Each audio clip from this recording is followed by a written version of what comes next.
حضرت ابوبکر صدیق رضی اللہ تعالیٰ عنہ ارشاد فرماتے ہیں میں حضور کے ساتھ تھا، ایک میدان سے ہم گزر رہے تھے تو ساتھ ہی ایک باغ تھا، وہاں بڑا رش تھا، لوگ بڑے اکٹھے تھے، بہت سارے لوگ جمع تھے۔ نبی پاک صلی اللہ علیہ وسلم نے فرمایا ابو بکر پتہ کرو کیا ہوا۔ جناب صدیق اکبر رضی اللہ تعالیٰ عنہ تشریف لائے اور واپس جا کے عرض کرنے لگے یا رسول اللہ صلی اللہ تعالیٰ علیہ وسلم، ایک اونٹ پاگل ہو گیا، لوگوں کو کاٹ رہا ہے،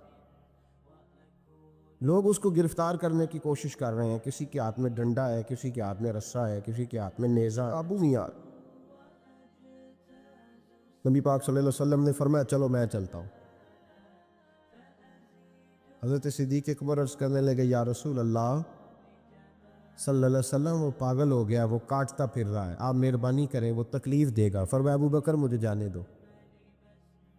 جناب صدیق اکبر فرماتے ہیں نبی پاک صلی اللہ علیہ وسلم تشریف لائے اور حضور جیسے ہی کھڑے ہوئے نا، اونٹ حضور کی طرف بھاگا، نبی پاک کی طرف لپکا، وہ میں بھی ڈرنے لگا، جتنے لوگ تھے پریشان ہونے لگے، دوڑا آیا اونٹ، ہم سب پریشان تھے لیکن محبوب کے چہرے پر بڑا ہی اطمینان تھا۔ فرماتے اونٹ دوڑا آیا اور سیدھا آ کے اس نے حضور کے قدموں پہ سجدہ کیا، اور جناب صدیق اکبر فرماتے ہیں اس نے حضور کے کان میں کچھ کہا تو نبی پاک کی آنکھوں میں آنسو آ گئے۔ کس کے دکھ پر؟ او بھائی غور تو کرو، اس بات کو سمجھو تو صحیح، تو جیتے جاگتے ہنستے کھیلتے انسان کے دکھ پر پریشان نہیں ہوتا، تو مسلمان پڑوسی ساتھ رہنے والا، پلنے والا، بسنے والا، اس کی جوانی لڑک پن بڑھاپا تو نے آنکھوں میں دیکھا، تجھے اس کے دکھ پر پریشانی نہیں ہوتی۔ اور ایک اونٹ کان میں بولا، اس کیفیت کو سمجھ تو صحیح یار، اس رنگ کو محسوس تو کرو مہربانی اہل زمین پر، خدا مہرباں ہوگا عرش بری پر، کہ کان میں کچھ کہا، حضور رو پڑے۔ پھر محبوب نے فرمایا رسی لاؤ، مالک رسی لایا تو حضور نے اس کے ناک میں نکیل ڈالی، اس نے خاموشی سے ڈلوا لی، حضور نے اس کے ہاتھ میں دیا اور فرمایا تو کہتا ہے پاگل ہو گیا، وہ شکایت کر رہا ہے کہ حضور گرمی میں تپ جاتا ہوں پر پانی کا گھونٹ نہیں دیتا۔ یا رسول اللہ صلی اللہ علیہ وسلم، یہ میری طاقت سے زیادہ مجھ پر بوجھ رکھتا ہے، محبوبہ میں تیرے سوا کس کو دکھ بتاؤں، کام زیادہ لیتا ہے، چارہ کم ڈالتا ہے۔ او بھائی، میرے محبوب پاک سید عالم صلی اللہ علیہ وسلم نے ہمیں جو مزاج عطا فرمایا وہ تو اس طرح کا ہے کہ جانور کو بھی دکھ ہو تو محبوب پاک کو تکلیف ہوتی ہے۔ صحابہ فرماتے ہیں کہ دو آدمی گھوڑے پہ بیٹھے تھے، غور کرنا میری بات پر، دو آدمی گھوڑے پہ بیٹھے، کدھر سے آ رہا ہے کدھر سے جا رہا ہے، رستے میں ملاقات ہوگی تو گھوڑوں پہ بیٹھے آپس میں باتیں کر رہے ہیں، شروع بھی کر دیتے گفتگو لوگ۔ ہمارے زمانے میں تو کوئی بندہ تھوڑا تگڑا ہو، وہ کار پہ آ رہا ہو اور جب سے ایک دوسرا چودھری کار پہ آ جائے تو ساری سڑک بھی بلاک ہو جائے تو کہنے نے کوئی آگ بجھا نیچے جا کے، تو نہیں پتا دو چودھری کھلوتے ہیں، انتظار کرو، ٹھہر جاؤ، تمہیں نہیں پتا کہ ہم شیخ صاحب ہیں، کل ہی تو کار نہیں خریدی اور تم کہتے ہو رستہ دے دو، یہ کیسے ہو سکتا ہے؟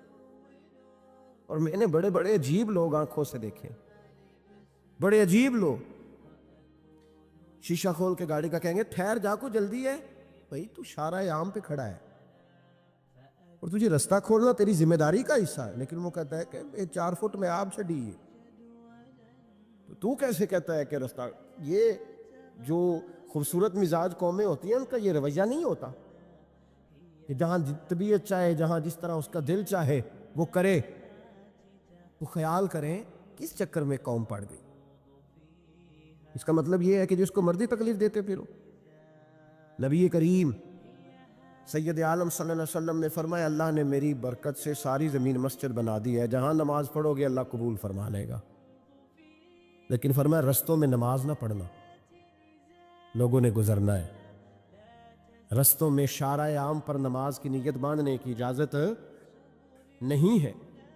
تو میرے عزیز بھائی غور فرمائے، دو آدمی، ایک ادھر سے گھوڑا لے کے آ رہا ہے، کدھر سے جا رہا ہے، دونوں جا رہے تھے، آپس میں دونوں نے بات چیت شروع، اب سے نبی پاک صلی اللہ علیہ وسلم گزرے تو سرکار رکے، ان دونوں کو فرمایا نیچے اترو بھائی گھوڑوں سے. اتر آئے. 2 جملے محبوب نے خیر الکلام ما قل و دل، 2 جملوں میں بات محبوب نے مکمل کر دی. فرمایا جانوروں کو سواریاں بنایا کرو، کرسیاں نہ بنایا کرو. سواریاں بنایا کرو انہیں کرسیاں. جب بیٹھنا ہو تو نیچے اترو، کسی کرسی پہ بیٹھ کے بات کرو. یہ سواری کے لیے ہیں. ان کے اوپر بوجھ اس وقت بنو جب تم نے سفر کرنا ہے. تم بوجھ بن گئے تو جو محبوب سید عالم صلی اللہ علیہ وسلم اتنے جذبات رکھیں کہ کسی آدمی نے جانور کو کھڑا کر کے صرف سواری کر لی، محبوب تو اسے منع فرمائے. اور یہاں ہم جیتے جاگتے لوگوں کا رستہ روکیں، ایمبولنس کو رستہ نہ دیں. ان گاڑیوں کو جو امدادی کاروائیوں کے لیے پہنچ رہی ہیں وہ کہیں کہ صاحب رستہ دینا پسند نہیں کر رہے. تو بھائی رحم اور کرم جن جذبات میں ہوتا ہے، جن سینوں میں ہوتا ہے، ان سینوں کو میرا رب محبوب رکھتا ہے، ان کو پسند کرتا ہے. امام غزالی رحمۃ اللہ تعالی علیہ طریقت میں، تصوف میں، منطق میں، فلسفے میں، حدیث میں، تفسیر میں ہر جگہ امت کی رہنمائی کرنے والی شخصیت. امام غزالی رحمۃ اللہ علیہ وصال کر گئے. ایک آدمی آپ سے بڑی محبت کرتا تھا، وہ کہتا مجھے امام صاحب خواب میں ملے. تو میں نے کہا حضور انتقال کے بعد آپ پہ کیا گزری؟ تو فرمانے لگے میں نے اپنے رب کو بڑا ہی کریم پایا ہے، میں نے اپنے مالک کو بڑا ہی مہربان پایا ہے، وہ بڑا معاف کرنے والا ہے. تو فرمانے لگے میں نے عرض کی کہ حضور آپ نے دین کی نوکری بڑی کی، خدمت بڑی کی، کتابیں لکھی، درس تدریس واعظ نصیحت تبلیغ، بڑا کچھ کیا، اس سبب سے اللہ نے آپ کو معاف کیا. تو امام غزالی فرمانے لگے نہیں بھائی، سبب تو کوئی اور چیز بنی ہے. اب وہ کیا؟ تو امام صاحب فرمانے لگے میں ایک دن تحریر لکھ رہا تھا تو اپنا قلم میں نے سیاہی میں ڈبویا. گرمی بڑی شدید تھی، جب اس قلم کو میں لکھنے کے لیے اٹھا رہا تھا نا تو ایک مکھی آ کے بیٹھ گئی اور وہ سیاہی چوسنے لگی. میرے دل میں خیال آیا بیچاری پیاسی ہے، چلو اچھے طریقے سے چوس لینا، اس کی گرمی تھوڑی ٹھنڈی ہو جائے تو میں دوبارہ سے سیاہی لگا لوں گا. فرماتے ہیں میں نے اسے وہ موقع دیا، اس نے اچھے طریقے سے اس سیاہی کو پی لیا، وہ تو اڑ گئی، بات ختم ہو گئی، میں بھول گیا، کبھی یاد ہی نہیں آیا. فرماتے ہیں جب میرا حساب ہونے لگا تو مالک کونین نے پوچھا غزالی وہ جو مکھی پہ رحم کیا تھا تو تیرا اس سے کیا لالچ تھا؟ کیا لالچ تھا؟ نہ تو اس کا کوئی ووٹ بینک تھا، نہ تیرے کام آ سکتی تھی، نہ وہ کوئی ڈیوٹی کر سکتی تھی، نہ تیرے کوئی وہ تیری تعریف کر سکتی. اس بے زبان سے کیا لالچ تھا؟ کیوں موقع دیا؟ تو امام غزالی فرمانے لگے مولا تیری مخلوق سمجھ کے، اللہ تیری مخلوق سمجھ کے. تو رب کریم نے فرمایا تو میری مخلوق پہ رحم کرے تو میں تیرے اوپر رحم نہ کروں؟ کھول دو جنت کے دروازے، میں نے غزالی کو بے حساب جنت عطا فرما دی. بھائی شرط یہ ہے کہ تو دیکھ تو صحیح، کبھی تو نے رحم کھایا؟ تو نے کبھی توجہ کی ہے؟ ہمارے دائیں بائیں اتنے زیادہ دکھ نہیں جتنے زیادہ ہم لوگ ہیں، اتنے دکھ نہیں جتنے ہم ہیں.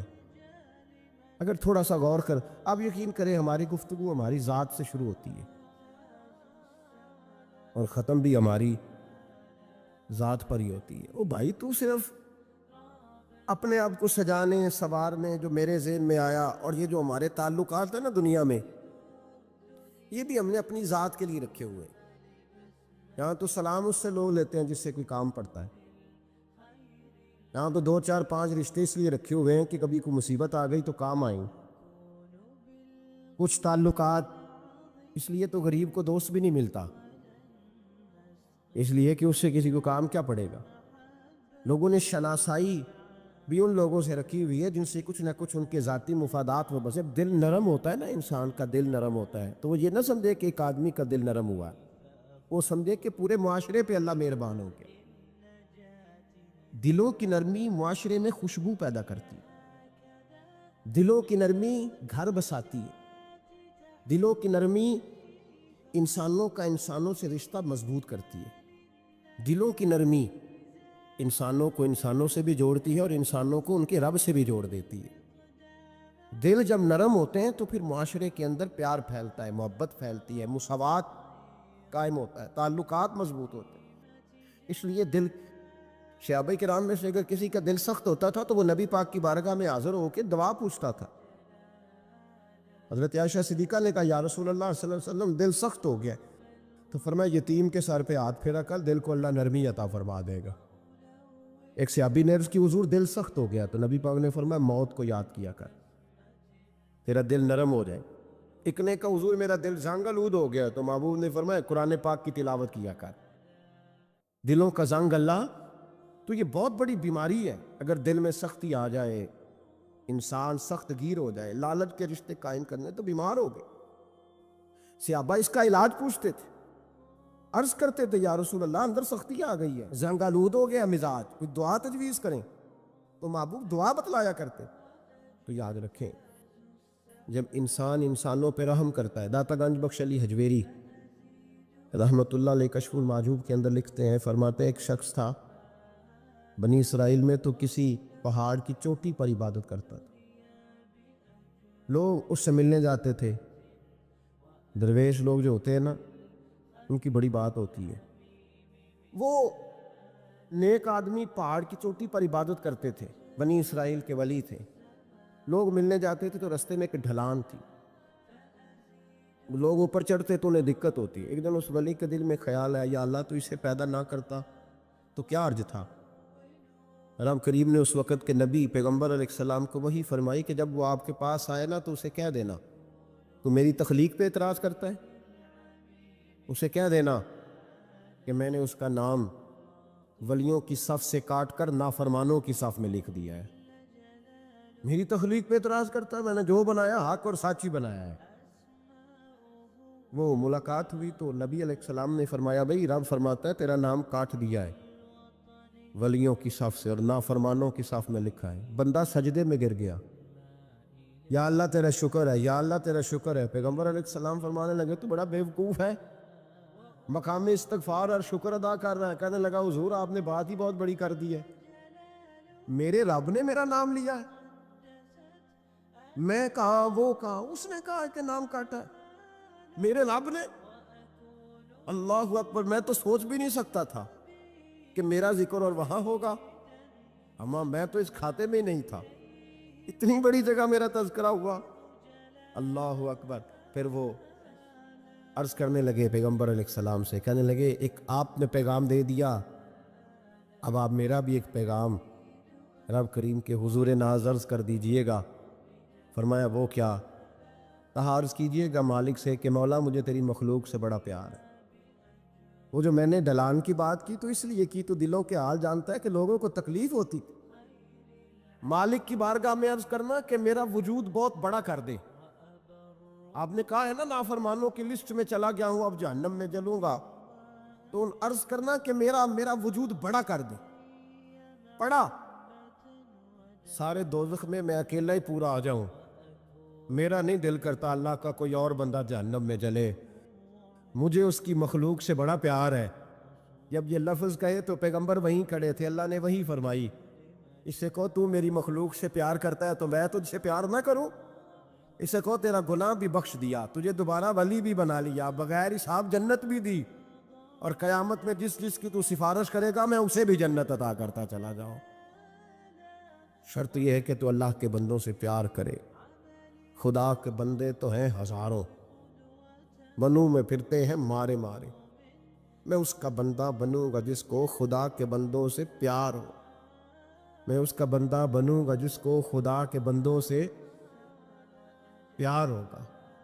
رحمت کا جذبہ، نرمی، کسی کی خیر خواہی، کسی کے حق میں یہ رویہ کہ میری ذات سے کسی کو نفع ہو جائے، کسی کا فائدہ ہو جائے، کسی آدمی کو کچھ مل جائے۔ مولا رومی ایک بڑی عجیب بات لکھ گئے مثنوی میں، فرمانے لگے بادشاہ بننا چاہتے ہو، مخلوق کے رہنما، مقتدا، لیڈر، سربراہ بننا چاہتے ہو؟ آپ کے سامنے بیٹھے لوگوں نے کہا حضور ہر بندہ ہی چاہتا ہے، تو فرمایا پھر مخلوق کے خدا سے پیار کرنا شروع کر دو۔ مخلوق کا بادشاہ وہ نہیں ہوتا جو دھوکہ دے کے ان کا لیڈر بن جاتا ہے، اس کے دھوکے تو کچھ دنوں میں کھل جاتے ہیں، سامنے آ جاتے ہیں۔ جو آدمی ڈنڈے کے زور پر بادشاہ بنتا ہے اس کی بادشاہی جسموں پر ہوتی ہے، روحوں پر نہیں ہوتی۔ فرمایا تم مخلوق سے پیار کرنا شروع کر دو، اللہ کی مخلوق تمہیں اپنا رہنما کہنا شروع کر دے گی۔ لیکن محبت کرو گے تو سربراہ بنو گے، پیار کرنے سے بنو گے، لوگوں کے ساتھ اچھا رویہ رکھنے سے، با اخلاق ہونے سے بنو گے۔ سیاست کے ساتھ بنو گے تو کچھ دیر کا ہمارا معاملہ ہوگا، پھر وہ سمٹ جائے گا، ختم ہو جائے گا۔ عزیزو یاد رکھیں، محمود غزنوی رحمت اللہ تعالیٰ علیہ سے کسی نے کہا تھا کہ آپ شروع سے ہی رئیس اعظم ہیں؟ فرمانے لگے نہیں، میرے والد اللہ کی مخلوق پہ رحمت کرتے تھے تو اللہ نے انہیں بادشاہی عطا فرما دی۔ محمود غزنوی خود کہتے ہیں کہ وہ لوگوں پہ میرے والد رحم کرتے تھے تو رب نے مخلوق پر رحم کرنے کی برکت سے انہیں بادشاہی عطا فرما دی۔ محمود غزنوی کے والد جو تھے سبکت الدین ان کا نام تھا، تو شکار کے بڑے شوقین تھے، شکار کرنے کے لیے جنگل میں جایا کرتے تھے، کچھ بیچا کرتے تھے، کچھ کھا لیا کرتے تھے۔ کہتے ایک دن میں صبح گیا، شام تک میں نے شکار ڈھونڈا پر مجھے کوئی چیز نہ ملی۔ عصر کا وقت ہو گیا تو میں نے ایک ہرنی کا بچہ میرے ہاتھ آیا، میں نے فٹافٹ اس کو اپنے اٹھا کے گھوڑے کے آگے رکھا اور میں نے سر پٹ گھوڑا دوڑا دیا۔ بچہ بڑا پیارا تھا، اس کو لے کے میں تیزی سے جنگل سے نکلا کہ کہیں شام نہ ہو جائے۔ کہتے ہیں بہت تیزی کے ساتھ جنگل سے باہر آیا، تیز بھگاتے بھگاتے پلٹ کر میں نے دیکھا ہی نہیں۔ جب سارا جنگل گزر گیا، آبادی آئی، ذرا سستانے کے لیے میں رکا، میں نے پلٹ کے دیکھا تو وہ ہرنی جس کا میں بچہ اٹھا کے لایا تھا وہ بھی میرے پیچھے پیچھے بھاگی آ رہی۔ کہتے میں نے پلٹ کر اس کی طرف دیکھا تو اس جانور کی آنکھوں میں عجیب سی میرے حق میں عجیب سی گزارش تھی، گویا ماں منت کر رہی تھی کہ میرا بیٹا واپس کر دے۔ کہتے میرا یہی کاروبار تھا، جانور لانا، کچھ بیچنا، کچھ کھانا، شکار کرنا، یہی میرا کاروبار تھا، یہی میرا شغل تھا، یہی میرا شوق تھا، اور صبح سے شام تک ایک بچہ میرے قابو آیا۔ سبکتگین کہتے ہیں کہ اس ماں کی آنکھوں میں عجیب سا، یہاں تو ہمارے دیہاتی ماحول میں آج بھی یہ رسم پائی جاتی ہے، ناراض ہو گئی اماں، ساری رات وہ بیدار رہی، بچے پالے اس نے، تو سسر صاحب کہتے ہیں پکڑ لو بچے، بھگا دو اس کو، اللہ سے ڈر نہ، تو بچوں کو ماں سے جدا کر رہا ہے، سوچا ہی نہیں، رکھ لو بیٹا اور بیٹی اور اس کو چلتا کرو، خود ہی تڑپے گی تو آ جائے گی۔ محمود غزنوی کے والد کہتے ہیں اس ماں کی آنکھوں میں نے جب وہ تجسس دیکھا تو 1 منٹ میں نے فیصلہ کیا۔ کہتے ہیں بچہ میں نے زمین پہ چھوڑا اور بچہ دوڑ کے ماں کے پاس چلا گیا۔ ماں نے اسے لے کے ٹانگوں میں اس کو چوما، اس سے پیار کیا، ہرنی پیار کرنے لگی۔ فرماتے پھر میں نے دیکھا کہ وہ ماں بیٹا جنگل کی طرف چلے، تھوڑا سا آگے جا کے تو وہ ہرنی پھر لوٹ آئی، میری طرف اس نے دیکھا، یوں لگا جیسے میرا شکریہ ادا کر رہی، اور کہتے ہیں اس کی آنکھوں میں نے عجیب سی روشنی دیکھی، وہ تو لوٹ گئی، اور جتنا سکون مجھے آج ہوا زندگی میں پہلے کبھی نہیں ہوا تھا۔ مجھے یوں لگا جیسے وجود کے سارے بوجھ اتر گئے۔ میں گھر گیا، وضو کی اور عشاء کی نماز کی نیت، عصر مغرب پر رستے میں ہو گئی، عشاء کی نماز پڑھی تو اتنا لطف سجدے میں آیا جتنا پہلے کبھی نہیں آیا تھا۔ کہتے ہیں اسی وضو میں، عشاء کے وضو میں سو گیا، میری آنکھ لگی تھی کہ مجھے مدینے والے رسول کا دیدار نصیب ہو گیا۔ محبوب پاک علیہ السلام میری خواب میں آئے اور حضور نے فرمایا تو نے آج اللہ کی مخلوق پہ رحم کیا ہے تو رب نے تجھے اپنی مخلوق کا سربراہ بنانے کا فیصلہ فرما لیا ہے، اب بادشاہیاں تیرے ہاتھ میں آئیں گی، اب تو بادشاہ بنے گا اور اللہ کی مخلوق کو آگے لے کر کے چلے گا، ان کی رہنمائی اور پیشوائی تو کرے گا۔ تو بھائی وہ حضرت حافظ سعدی رحمۃ اللہ علیہ نے ایک مقام پہ فرمایا کرنے لگے، میں نے 20-22 سال کے بوڑھے بھی دیکھے اور میں نے 80-90 سال کے نوجوان بھی دیکھے۔ حضور یہ کیا بات ہوئی؟ فرمانے لگے عمریں بڑی زیادہ ہو گئی ہیں لیکن اپنے مزاج کے لحاظ سے وزادار بچپنا ہے طبیعت، ابھی بھی عادات ایسی ہیں کہ جن میں غور کرنے کی ضرورت۔ اور فرماتے ہیں کچھ لوگ ایسے ہیں کہ عمریں تھوڑی ہیں لیکن انہوں نے اپنے آپ کو سمیٹ لیا ہے، بعض چیزوں پر اپنے اوپر پابندی کر لی ہے، بعض چیزوں کا لحاظ کرتے ہیں، کچھ معاملات سے بڑی ہمت کر کے بچتے ہیں۔ پھر انہوں نے نتیجہ نکالا، کہنے لگے میں اس نتیجے پہ پہنچا ہوں کہ بزرگی عمر کے ساتھ نہیں ہوتی، علم اور حلم کے ساتھ ہوتی ہے۔ حضرت غوث اعظم رضی اللہ تعالیٰ عنہ 2000 دینار کا جوڑا پہن کے جمعے کا خطبہ دیتے تھے۔ 2000 دینار کا جوڑا۔ تو آپ کی اہلیہ نے ایک دن کہا کہ حضرت کئی دفعہ ایسے ہوتا ہے کہ صبح کا کھانا گھر میں ہوتا ہے اور شام کا نہیں ہوتا، لیکن آپ جب منبر کی طرف بڑھتے ہیں تو آپ کا لباس اتنا شاہانہ ہوتا ہے کہ لوگ سمجھتے ہیں پتہ نہیں ہم کتنے کو مالدار ہیں۔ تو حضرت فرمانے لگے یہی تو میں چاہتا ہوں، میں نہیں چاہتا کہ میں پھٹے کپڑے پہن کے رکھوں اور لوگ جاتی دفعہ میرے ہاتھوں میں نذرانہ تھما کے جائیں کہ یہ رکھ لیں، لباس لے لیجئے گا۔ فرمایا اس طرح کا لباس پہنیں گے، اس طرح کی وزاداری اختیار کریں گے کہ جدھر جدھر سے گزریں گے لوگ سمجھیں گے کہ اللہ نے دینداروں کو بڑا بے نیاز بنایا ہوا ہے۔ ہم اپنی وزاداری کے اندر کیوں کوئی کمزوری لائیں؟ مزاج کے اندر آپ یقین کریں حضرت سعدی شیرازی قرضہ پکڑ کے مہمان نوازی کرتے، قرضے پکڑ پکڑ کے لوگوں کو کھانا کھلانا، اس لیے کہ وزاداری قائم رہے اور کسی جگہ کسی کمزوری کا اظہار نہیں کرنا تاکہ کسی کو پتہ نہ چل جائے، کوئی یہ نہ سمجھے کہ دین کے نام پہ آئے ہیں تو بار بار یہاں سے سوال ہو رہا ہے۔ تو یہ حیا ہے، یہ خوبصورتی ہے، یہ مزاج کا حسن ہے۔ رسول رحمت صلی اللہ تعالی علیہ وآلہ وسلم نے ہمیں ایک اور حیا کرنے کا بھی کہا ہے، اس پر بھی حضور نے ہماری توجہ دلائی۔ وہ حیا کیا ہے؟ وہ ہے اپنے رب سے حیا کرنا، اپنے مالک سے حیا کرنا۔ جب ہم لوگوں کے بیچ ہوتے ہیں تو لوگوں سے حیا کرتے ہیں۔ حضرت عثمان غنی رضی اللہ تعالیٰ عنہ غسل خانے کی 4 دیواری کے اندر بھی غسل کرتے تھے تو تہمت باندھ کے۔ تو گھر والوں نے یہ کسی نے پوچھا کہ حضور غسل خانہ چاروں جانب سے بند ہے اور اس کے اوپر چھت ہے اور آپ اس میں غسل کر رہے ہیں تو پھر بھی آپ تہمت کے ساتھ اور بڑا سمٹ کے اور بڑا کونے میں بیٹھ کے؟ تو آپ فرمانے لگے جب لوگوں کے بیچ ہوتا ہوں تو لوگوں سے حیا کرتا ہوں، جب تنہا ہوتا ہوں تو رب سے حیا کرتا ہوں۔ حضرت امام اعظم ابو حنیفہ گھر کی 4 دیواری میں بھی ننگے سر نہیں بیٹھتے تھے، ٹانگیں پھیلا کے نہیں بیٹھتے، فرماتے تھے سوتے وقت یہ کام کروں گا، میں گھر میں بھی وہ لہجہ اختیار نہیں کرنا چاہتا، اس لیے کہ میں اس رب کا ماننے والا ہوں جو حی و قیوم، جو ہر جگہ دیکھتا ہے، رب سے بھی حیا۔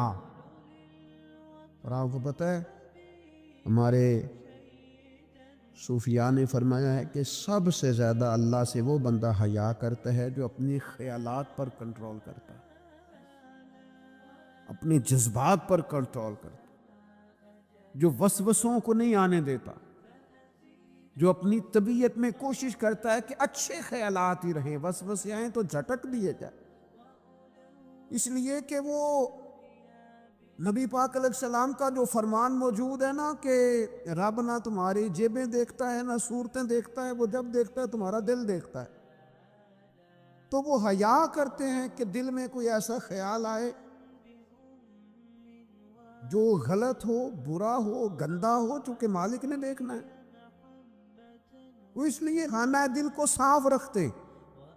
لیکن نہ کوئی مہمان گھر میں آتا ہے تو لوگ فٹافٹ صفائی نہیں کرتے، چیزیں نہیں اٹھاتے کہ وہ کیا سوچے گا، یہ کتنے میلے کچیلے، وہ کہ مہمان نے دیکھنا ہے۔ وہ لوگ تو وہاں بھی وزادار تھے جہاں بات کرنے کی ضرورت ہے۔ نبی پاک علیہ السلام نے صحابہ سے پوچھا کہ وہ کون سا درخت ہے جس کی مثال مومن کی طرح ہے؟ تو حضرت عبداللہ ابن عمر فرماتے ہیں مجھے سوال کا جواب آتا تھا کہ وہ کھجور کا درخت ہے، لیکن چونکہ حضرت عمر بیٹھے تھے میرے والد، چونکہ حضرت صدیق اکبر بیٹھے تھے، چونکہ حضرت عثمان غنی بیٹھے تھے، چونکہ علم و حکمت کے تاجور مولا علی بیٹھے تھے، مجھے جواب آتا تھا، لیکن حضرت عبداللہ ابن عمر فرماتے ہیں حیا مانے تھی، حیا نے مجھے منع کیا کہ اتنے بزرگ بیٹھے ہوں اور تو جواب دیتا پھرے۔ ہمارے مفسرین کرام نے یہاں لکھا ہے کہ اساتذہ اور مشائخ کی موجودگی میں علم بتانا بھی منع ہے۔ آپ کے بڑے بیٹھے ہوں، آپ تقریر کرنے سے بھی لحاظ کریں، آپ وہاں کوئی مسئلہ نہیں بیان کریں۔ یہاں تو بڑے معاملات اور ہو جاتے ہیں، ہمیں اپنے بزرگوں کے سامنے ایک خاص وزاداری وہ بندے کو خوبصورت کرتی ہے۔ حضرت عباس حضور کے چچا ہیں، ان کے بیٹے جناب عبداللہ ابن عباس فرماتے ہیں میرے والد سے کسی نے پوچھا تھا آپ بڑے ہیں کہ نبی پاک؟ تو بڑی سادی سی بات ہے، چچا بڑا ہی ہوتا ہے عمر میں، آپ بڑے ہیں کہ نبی پاک؟ تو یہ وزاداری ہے، یہ کمال وزاداری ہے۔ یہ ان لوگوں کا طریقہ ہے جو بڑے رسیلے سجیلے، جو بڑے خوبصورت لوگ ہوتے ہیں، جن کے لہجوں سے لفظ نہیں شہد ٹپکتا ہے۔ حضرت عباس رضی اللہ تعالیٰ عنہ فرمانے لگے کیا کہا تم نے؟ میں بڑا ہوں کہ حضور؟ فرمانے لگے بڑے تو حضور ہی ہیں، پیدا پہلے میں ہوا تھا، ولادت پہلے میری ہوئی تھی، بڑے بہرحال وہی ہیں، پیدا پہلے میں ہوا تھا۔ یہ جو وزاداریاں ہیں، یہ جو خوبصورتیاں ہیں، یہ جو آپ کے مزاج کے اندر خوبصورتی ہے، یہ جو لہجے کے اندر حسن ہے، یہ ایک بڑا ضروری کام ہے۔ بہت سارے لوگ دینی لوگوں سے مسئلہ پوچھنے آتے ہیں، لیکن ان میں 60% لوگ وہ ہوتے ہیں جو مسئلہ پوچھنے نہیں آتے، مفتی صاحب کو مسئلہ بتانے آتے ہیں۔ میری طرح کا بندہ تو چونکہ ذرا جلدی قائل ہو جاتا ہے، وقت تھوڑا ہوتا ہے تو بہت سارا ٹائم نہیں دے پاتے، تو میں کہتا ہوں کہ آپ کے خیال میں جو مجھے کہنا چاہیے وہ آپ مجھے بتا دیں، میں آپ کو کہہ دیتا ہوں، کیونکہ آپ جو چاہ رہے ہیں وہ تو ہے آپ کی مرضی کا فتویٰ۔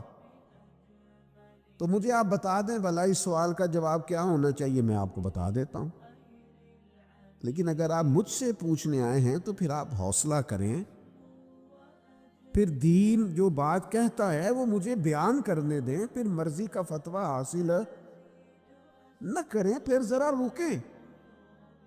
اور یہی حالت بہت سارے اللہ ماشاء اللہ شاگردوں کی ہوتی ہے۔ ان کا خیال ہوتا ہے استاد میری مرضی کے حساب سے تعلیم دے، مریدین کا خیال ہوتا ہے کہ شیخ اس طرح کر کے چلے۔ تو بھائی تیری شرطوں پہ ہی کرنا ہے اگر تجھ کو قبول، تو یہ سہولت تو مجھے سارا جہاں دیتا ہے۔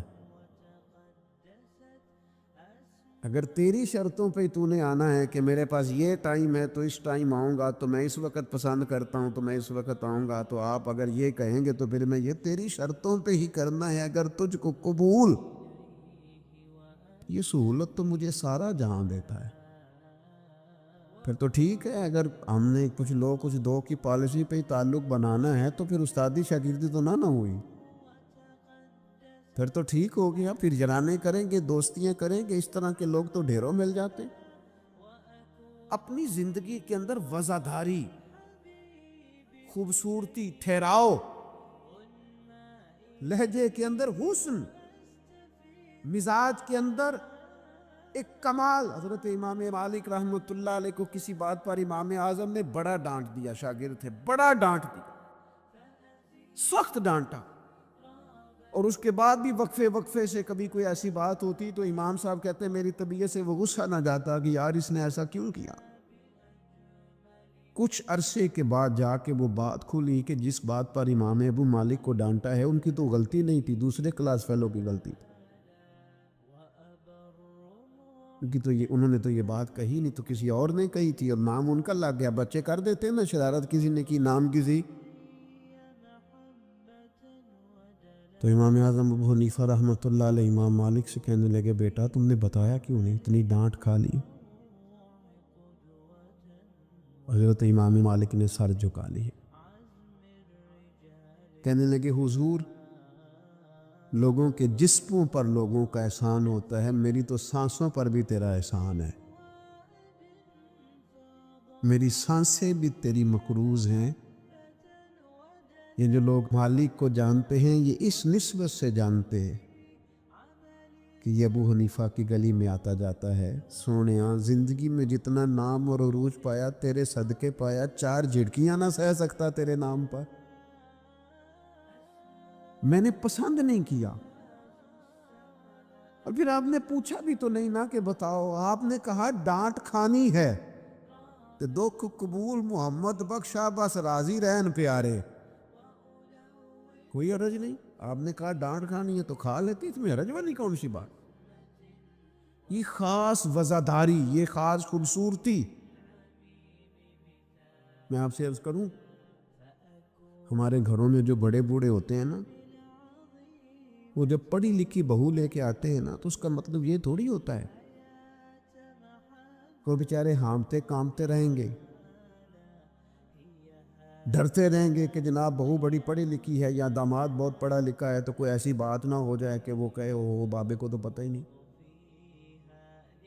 پڑھا لکھا وہ بندہ ہوتا ہے جو دوسروں کے مزاج کی رعایت کرے، جو تھوڑا سا سمجھے کہ میری اس چیز کی وجہ سے کوئی شخص کسی کمزوری کا شکار تو نہیں ہو رہا۔ اگر آپ نے تربیت کی ہے تو پھر تربیت کا معنی تو یہ ہونا چاہیے کہ اسے ادب بھی کرنا ہے، پیار بھی کرنا ہے، گھر کے بزرگوں کے حق میں اس کے رویے میں نرمی بھی آئے۔ اور اگر آپ نے تربیت یہ کی ہے کہ امچما دیگرے نیز تمہاری طرح کا دوسرا کوئی نہیں، تو پھر یاد رکھو اگر تمہاری طرح کا دوسرا کوئی نہیں نا تو پھر تمہیں بھی کوئی ماننے کو تیار نہیں ہے۔ پھر جعلی روب اور ہوتا ہے اور دلوں میں محبت اور ہوتی ہے، پھر ان چیزوں میں فرق ہوتا ہے۔ اگر آپ تعلیم یافتہ ہیں تو آپ دوسروں کے مزاج کی رعایت کریں۔ آپ کو پھر حضرت مولا علی شیر خدا رضی اللہ تعالیٰ عنہ سے آپ نے فرمایا ایک مقام پہ فرمایا ہر چیز کی زکوٰۃ ہوتی، عقل کی زکوٰۃ پتہ کیا ہے؟ حضور کیا فرمایا؟ عقل کی زکوٰۃ جاہلوں کے ساتھ گزارا کرنا ہے۔ تیری عقل کی زکوٰۃ نکلے گی، تجھے پتہ چلے گا کہ تو کس طرح گزارا کرتا ہے۔ اور اگر تو جاہل سے گزارے نہیں کر سکتا تو پھر اس کا مطلب یہ ہے کہ تو نے علم کو سمجھا۔ عزیز دوست، آپ غور فرمائیں اور اس پر آپ توجہ رکھیں گے کہ وزاداری، لفظوں کا چناؤ، قرآن مجید نے کہا یا ایھا الذین آمنوا لا تقولوا رائنا وقولوا انظرنا۔ اے ایمان والو، تم نے جب میرے محبوب سے بات کرنی ہے تو رائنا نہیں کہنا، انظرنا کہنا ہے۔ یہ نہیں کہنا حضور سمجھ نہیں آئی رعایت کر دے، یہ کہنا یا رسول اللہ ایک نظر کرم کر دے، ذرا بات دوبارہ سمجھا دیں۔ آپ اچھے جملے تلاش کے، وزاداری کے ساتھ، ایک خاص حیا کے ساتھ۔ حضرت مولا علی شیر خدا فرماتے ہیں حضور سے مسئلہ پوچھنا تھا۔ مسئلہ پوچھنا بڑا ضروری کام ہے، اگر آپ مسئلہ دریافت نہیں کرتے تو بڑا عرصہ تک ماحول اس طرح کا رہ جاتا ہے کہ جس سے آپ جہالت میں ہی وہ کام کرتے رہتے ہیں۔ مسئلہ پوچھیں گے تو بات بہتر ہوگی، آپ بات پوچھ لیں گے، بات کلیئر ہو جائے گی، آپ پھر صاف ستھرے معاملے کے ساتھ عمل کر سکیں گے۔ تو حضرت مولا علی کہتے ہیں حضور سے مسئلہ پوچھنا تھا، سوال کرنا بڑا ضروری ہے، خود حدیث پاک میں موجود ہے سوال کرنا آدھا علم ہے۔ لیکن حضرت علی کہتے ہیں نبی کریم سے مسئلہ پوچھنا تھا، میں نے مہینوں انتظار کیا، ہفتوں انتظار کرتا میں، میرا خیال تھا کہ میں سوال کی تکلیف بھی نہ دوں، کوئی اور آ جائے آ کے حضور سے مسئلہ پوچھ لے۔ حیا مانی تھی، میں داماد ہوں حضور کا رشتے میں۔ کچھ ایسی باتیں ہیں جو حیا کے مانند میں سوال نہ کرتا، میرا دل ہوتا کوئی اور پوچھ لے، وہ پوچھے گا حضور بتائیں گے، ساتھ میرا مسئلہ بھی حل ہو جائے گا۔ لیکن جہاں لوگ بے باکی کو اور بے حیائی کو کہتے ہیں جی او ہو میں پرواہ نہیں کرتا، تو یہ تو بھئی آپ نہیں پرواہ کرتے تو آپ کی مرضی ہے. اور ہمارے زمانے میں ویسے بھی جو زیادہ بدتمیز ہوتا ہے اس کا عروج بھی زیادہ ہوتا ہے. بدتمیزوں سے لوگ ڈرتے ہیں. بدتمیز جو ہوا لوگ اس سے ڈرتے ہیں, کہتے ہیں کوئی ایسی بدتمیزی کر دے گا کہ بعد میں دقت ہوگی. وہ شریف آدمی اس سے جھجک رہا ہوتا ہے, وہ سمجھ رہا ہوتا ہے میں بڑی شے ہوں. تو کچھ بھی نہیں ہے بھائی, تو بدتمیز ہے. اور کچھ لوگ گاند سے اس لیے بچتے ہیں کہ اس میں روڑا پھینکا تو چیٹے پڑیں گے, پھر کپڑے بدلنے پڑیں گے, نہانا پڑے گا, اس لیے لوگ بچ کے گزرتے ہیں. تیرا خیال ہے کہ تجھ سے بڑا لوگ ڈرتے ہیں؟ تو اپنی زندگی میں وزاداری, شرم و حیا, اللہ کریم ہم سب کے دلوں میں اطمینان اور سکون عطا فرمائے, اور اللہ تعالیٰ محبوب کے قدموں کا صدقہ ہمیں وزاداری نصیب کرے.